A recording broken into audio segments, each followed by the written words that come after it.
Okay, we'll be starting here live here shortly.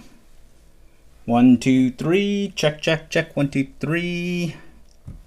This is going to be the go live session here. Okay, good evening. It's Sunday, about 10:24, and this round, what I wanted to bring up was, well, I'm just working on some product reviews that I'm setting up for Amazon, and I noted that there was some ask for taking a look at the Bait Finesse Systems Kastking Zephyr, but this is the one with the reel clicker. So let me grab the rod here real quick. This is the one that, well, it's one of them. This is the BFS Kastking Zephyr. It's kind of a little dusty because I've been actually using the reel clicker one. This is the one without a reel clicker.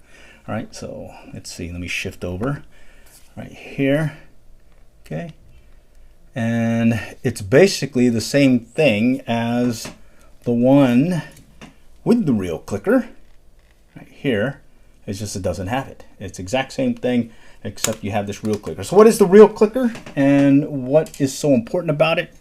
Well, the main thing is it has this drag. So when it's taken out drag, you'll hear the clicking right here, and it has it on the Scorpion BFS XG that I use. But I also find that it's very helpful with this one. And so overall, I'd say let's go turn the volume down a little bit. I'd say the BFS, Bait Finesse Systems Kastking Zephyr, is a definite plus in the tackle box when it comes to getting started ultralight Bait Finesse Systems fishing. I've used this one. This is about maybe a year plus now, and then the other one was about over a year. All right, and which one would I rather be using? I actually prefer the one with the reel clicker. I got used to the sound of the fish as it's fighting, that reel clicker noise, and I've been really happy with its use. So it's got the reel clicker, it's got the 6-in-1 retrieve, and I've used it over the years for both trout as well as bass and bluegill and whatnot. So I think I'll link to a video that goes into particular. I think it was when I was using. It was the reel clicker one, but I think I went up either to the Blue River or one of the local ponds, and once I found the pattern, it looked like it was really rocking when it came to some of those trout. So do check out the Bait Finesse Systems Kastking Zephyr.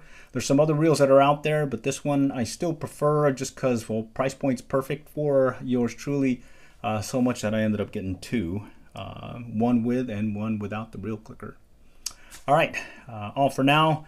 That said, I wanted to shift over to the jug lines that I've been putting together. So let me shift over real quick.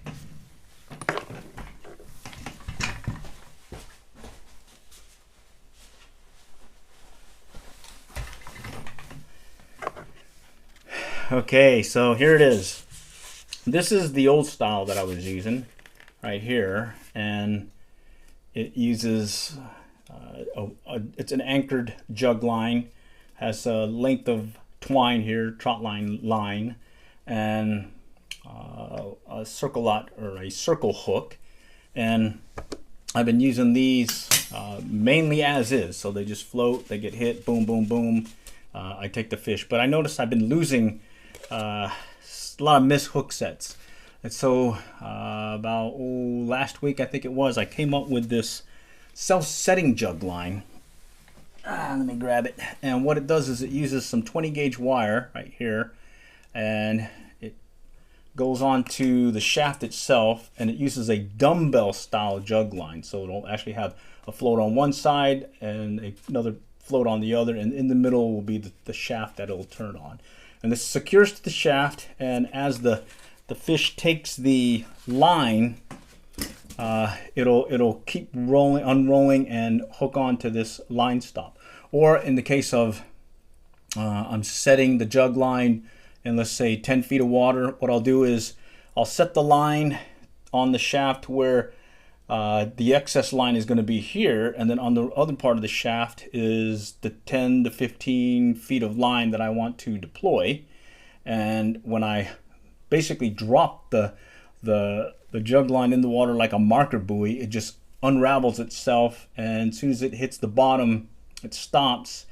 And even if I don't have it perfect, if a fish takes it, it'll take the line and hook on to this little line holder. It's a very simple build. I put a little YouTube shorts on how I made it and some information on some of the material that's used, but it's very simple. I've used it one field test, one bucket test, and so far I've been really happy with it. This last round I got 4 catfish that struck the jug lines. I ended up catching 3 of them. The 4th one, user error, hook came off. I don't know if I secured it properly or whatnot, but it came off. I also did learn that the floating jug lines versus the anchor jug lines, I prefer the floating ones, the anchored ones. I did the floating ones and let it kind of drift along and whatnot, but I didn't seem to be getting as much hits as the ones that I just set up in a pattern to 3, and kind of basically chumming the water with all this bait with these jug lines, and then the catfish came in and took them. And so this last round, I think I posted it on the YouTube as well as I think our Facebook page. It was a 20-inch catfish, a 24-inch catfish, and a 26-inch catfish. And that said, over here at Lake Lavon, you got to make sure, that's our local lake here near the city of Allen, you got to make sure that you listen to the regs, because there are some limits on the catfish. In the case of blue catfish and channel catfish, there's no minimum length. So you really keep a small one. But you can only keep 5 that are 20 inches or over. And of those 5, one of them can only be 30 inches or greater. So do check out the regs to make sure, but bottom line, you're fishing Lake Lavon, make sure you pay attention to those special regulations for the particular lake in this case, because you don't want to go over the limit. And in this case, I only got 3 20 inches or greater, but hey, that was pretty fun. All right, if you do have any questions, comments, and whatnot, do ping us. I listen to, or I look at those comments and whatnot, and hopefully if I have any questions coming my way, hopefully I can be able to answer them for you. And then do check out our Amazon web store. We're putting some information there, some products that yours truly likes to use, as well as some of the other folks on the team. Although there's only one of us right now, there used to be 5 of us, but I do have, one individual who is less than a year old who will eventually become part of the field team. I hope. Knock on wood. All right, all for now. Next time we'll catch y'all. Good luck and good fishing.